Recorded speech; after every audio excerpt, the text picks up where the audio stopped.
शेर अफजल मरवत को ये किस बात की सज़ा दी गई? शेर अफजल मरवत साहब की क्या गलतियाँ थी? कसूर क्या था शेर अफजल मरवत का? शेर अफजल मरवत के जो 3 बड़े कसूर थे वो ये थे। नंबर 1 जो बड़े कसूर है सिर्फ मैं आपको वो गिनवाऊँगा, क्योंकि वाकई शेर अफजल मरवत साहब के कुछ कसूर थे जिनकी उनको ये सज़ा मिली है।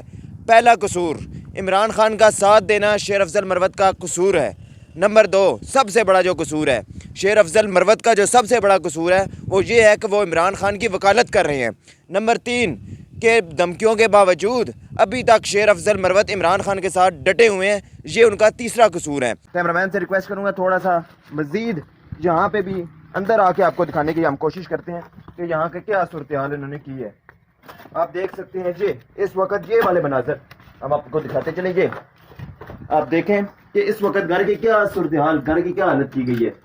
इसी के साथ साथ ये उनका एक कमरा था, क्योंकि यहाँ से हम आपको दिखा नहीं सकते, लेकिन ओवरऑल मैं आपको बताता चलूँ तो शेर अफजल मरवत साहब का काफ़ी बड़ा नुकसान इन्होंने किया। शेर अफजल मरवत साहब की तरफ से कहा गया कि यहाँ पर उनका एक जनरेटर था जिसकी कॉस्ट 25 लाख थी, सोलर था, फ्रिज थी और कुछ और घर का सामान था, वो सारा कुछ ले गए हैं RDA वाले। तो ये सामान लेके जाने का क्या मकसद है? और अगर शेर अफजल मरवत साहब का गैर कानूनी बना हुआ है तो इसी के पीछे एक घर बना हुआ है, वो भी तो गैर कानूनी तरीके से बना हुआ है ना, उसको क्यों नहीं तोड़ा गया? तो शेर अफजल मरवत साहब को कोई नोटिस जारी हुआ ना कुछ और हुआ, बस उनको 3 उनके गुनाह थे, बड़े गुनाह थे जिनकी उनको सज़ा मिली। अभी एक अगर शेर अफजल मरवत साहब एक दफ़ा कह दे कि मैं इमरान खान के साथ छोड़ रहा हूँ, PTI का साथ छोड़ रहा हूँ, इमरान खान की वकालत छोड़ रहा हूँ, शेर अफजल मरवत साहब के जितने भी कसूर हैं उनको माफ़ कर दिया जाएगा। ये तकरीबन 100 कनाल का शेर अफजल मरवत साहब का एरिया है, रकबा है, और तकरीबन 100 कनाल से उन्होंने 4 कनाल अब से कुछ अरसा पहले जो है उनकी तरफ से ये कहा गया कि उन्होंने 100 कनाल में से 4 कनाल बेची और 96 कनाल इस वक्त ये मौजूद है। ये अगर इमरान खान का वकील है, आज इसके साथ इस तरह हुआ तो हम इसकी मजम्मत करते हैं, कल अगर किसी और के साथ हो जाए हम उसकी भी मजम्मत करेंगे।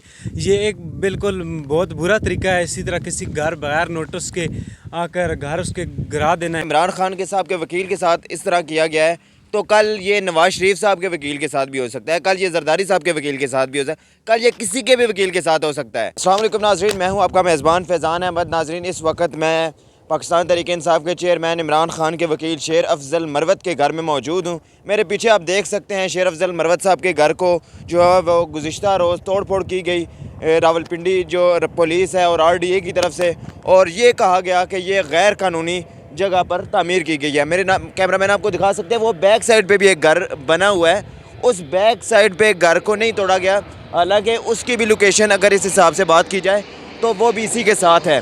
तो मैं अपने व्यूअर्स को थोड़ा सा ये भी बताता चलूँ कि शेर अफजल मरवत को ये किस बात की सज़ा दी गई? शेर अफजल मरवत साहब की क्या गलतियाँ थी?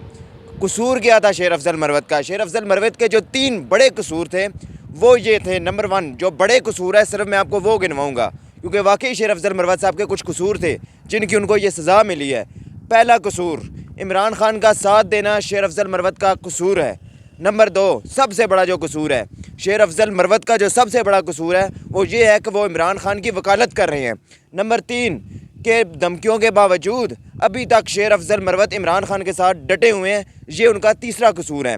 अपने नाज़रीन को दिखाता चलूँ, ये आप देख सकते हैं कि जो सोफ़े हैं वो भी इस वक्त वो बाहर गिरा गए हैं, जो मेन दरवाज़ा था उस सबको इतनी तोड़ फोड़ गई, ये 4 दीवारी को भी यहाँ से इन्होंने तोड़ा और ये शदीद किस्म का जो है उन्होंने नुकसान किया। तकरीबन शेर अफजल मरवत साहब के मुताबिक 2010 के या 13 के दरमियान उन्होंने ये जगह सारी तकरीबन 100 कनाल ख़रीदी थी, जबकि ये न्यू एयरपोर्ट इस्लामाबाद का नहीं बना था।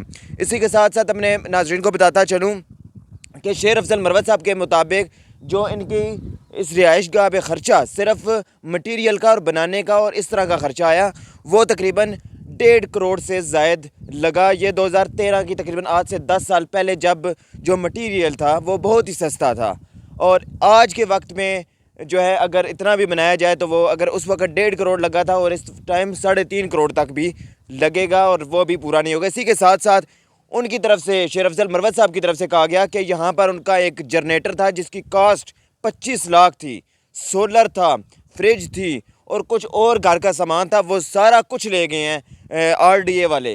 तो ये सामान लेके जाने का क्या मकसद है? और अगर शेर अफजल मरवत साहब का गैर कानूनी बना हुआ है तो इसी के पीछे एक घर बना हुआ है, वो भी तो गैर कानूनी तरीके से बना हुआ है ना, उसको क्यों नहीं तोड़ा गया? और आज तक हमने नहीं देखा, अगर आरडीए भी किसी घर को तोड़ती है या तोड़ फोड़ करती है तो वो इस तरह नहीं करती, वो मेन गेट पर या कोई भी एक जगह है उसको सिर्फ मेन गेट पर तोड़ देती है, वहाँ ताकि उनको कोई हो जाता है, पता चल जाता है। शेर अफजल मरवत साहब से जब हमने सवाल किया कि आपको क्या कोई कानूनी नोटिस, वो कहते हैं मैं वकील हूँ, अगर नोटिस आता है तो मैं इस पर कोई कानूनी कोई एक्शन लेता। ना तो शेर अफजल मरवत साहब का कोई नोटिस जारी हुआ, ना कुछ और हुआ, बस उनको 3 उनके गुनाह थे, बड़े गुनाह थे जिनकी उनको सज़ा मिली। अभी एक अगर शेर अफजल मरवत साहब एक दफ़ा कह दे कि मैं इमरान खान के साथ छोड़ रहा हूँ, पीटीआई का साथ छोड़ रहा हूँ, इमरान खान की वकालत छोड़ रहा हूँ, शेर अफजल मरवत साहब के जितने भी कसूर हैं उनको माफ़ कर दिया जाएगा। ये जो शेर अफजल मरवत का नुकसान ये तो पहला हुआ है तकरीबन, अब आगे ये कितने नुकसान करेंगे ये तो अब अल्लाह की ज़ात बेहतर जानती है। लेकिन अगर शेर अफजल मरवत साहब कह देते हैं कि मैं इमरान खान की वकालत नहीं करूँगा तो शेर अफजल मरवत साहब को उसी वक्त ये गारंटी शुदा बात है कि उनके जो बाकी जो कसूर हैं जो वो सारे माफ़ कर दिए जाएंगे। उनका अगर बाद में कोई और नुकसान खुदा न खास्ता करने हैं इन्होंने तो वो भी ख़त्म कर देंगे। इस वक्त अपने नाज़रीन को मज़ीद भी अपने कैमरामैन से रिक्वेस्ट करूँगा थोड़ा सा जूम करके दिखाएं, थोड़ा सा आगे आ जाएं और ये दिखाएं कि ये किस तरह की एक उनके जो घर था उसकी हालत कर दी गई है। वक्त ये तकरीबन 100 कनाल का शेर अफजल मरवत साहब का एरिया है, रकबा है, और तकरीबन 100 कनाल से उन्होंने 4 कनाल अब से कुछ अरसा पहले जो है उनकी तरफ से ये कहा गया कि उन्होंने 100 कनाल में से 4 कनाल बेची और 96 कनाल इस वक्त ये मौजूद है। और यहाँ पर कोई ये हाउसिंग सोसाइटी नहीं है, ये एक उनका घर है, उनकी रिहाइशगाह है, यहाँ पर वो रहते थे, कभी कभार आते थे, छुट्टियों में आते थे, बच्चों को लेके आते थे। लेकिन ये रवैया जो है हमारी हुकूमत की तरफ से अपनाया गया और शेर अफजल मरवत साहब की तरफ से उन्होंने ये बात बड़ी वाज़ेह तौर पर कह दिया है कि अब इन जिन्होंने ये किया है उनके ख़िलाफ़ कानूनी कार्रवाई की जाएगी और फ़ौजी मुकदमात के तहत उनके ख़िलाफ़ वो कार्रवाई करेंगे। और याद रहें कि फ़ौजी मुकदमात के जो हवाले से बड़े तगड़े किस्म के वकील हैं वो शेर अफजल मरवत साहब हैं। तो अब देखते हैं कि शेर अफजल मरवत साहब इनके हवाले से क्या कार्रवाई करते हैं। लेकिन फिर भी हम कहेंगे अगर आज शेर अफजल मरवत साहब कह दें कि मैंने पीटीआई का साथ छोड़ दिया, शेर अफजल मरवत साहब के जो बाकी इन्होंने नुकसानात करने हैं वो भी ख़त्म हो जाएंगे, वो नहीं करेंगे। इसी के साथ अपने मेज़बान को इजाज़त दीजिए। अल्लाह हाफ़िज़।